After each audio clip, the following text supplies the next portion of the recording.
Welcome to ராசி academy, Nilakottai, Dindigul மாவட்டம், கோயில்பட்டி, தூத்துக்குடி மாவட்டம்.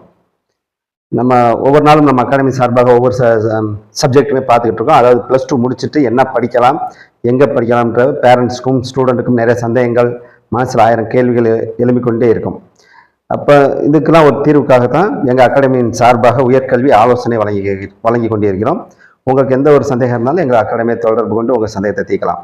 இன்னைக்கு நம்ம மரைன் இன்ஜினியரிங்கை பற்றி பார்ப்போம். எல்லாருமே இன்ஜினியரிங் மேலே பசங்க கொஞ்சம் இன்ட்ரெஸ்டாக இருக்காங்க.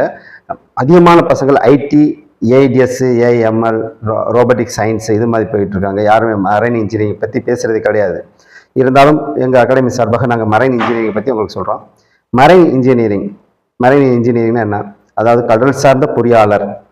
அப்போ கடல் சார்ந்த பொறியாளர் என்னன்னா, ஒரு காலகட்டத்தில் நம்ம முன்னோர்கள், இப்போ ராஜராஜ சோழனாக இருக்கட்டும், அதுக்கு அவங்களுக்கு முன்னாடி இருக்க மன்னர்களாக இருக்கட்டும், இப்போ நீங்கள் படிச்சிருப்பீங்க, ரோமில் நம்ம வணிகம் செஞ்சுருக்காங்க, அதுக்கு சான்றிதழ் இருக்குது.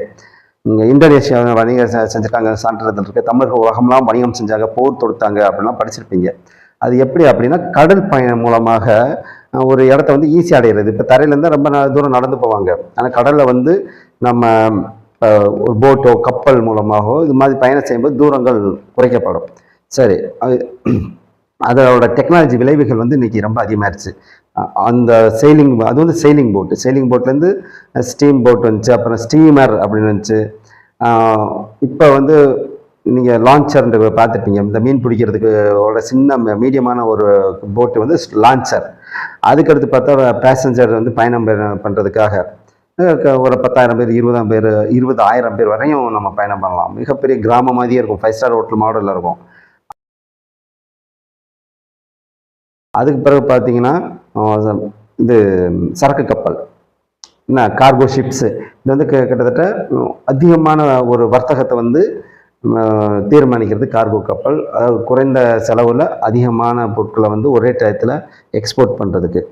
சரி, அப்போ இதுக்கெல்லாம் பற்றி நம்ம ஒரு கப்பல், அதை கடல் பயணங்களில் என்னெல்லாம் யூஸ் ஆகுதோ, ஒரு மனிதன் பயணம் பண்ணுறதுக்கு, அதை பற்றி படிக்கிறதுக்கு மரைன் இன்ஜினியரிங். நீங்கள் இந்த மரைன் இன்ஜினியரிங்கில் புதுசாக கடலுக்கு பயணம் செய்யக்கூடிய பொருட்களை உற்பத்தி பண்ணுவீங்க. அதாவது steamer, launcher, cargo ships, passenger ships, நீர்மூழ்கி கப்பல், போர்க்கப்பல், இது மாதிரிலாம் நீங்கள் உற்பத்தி பண்ணுவீங்க.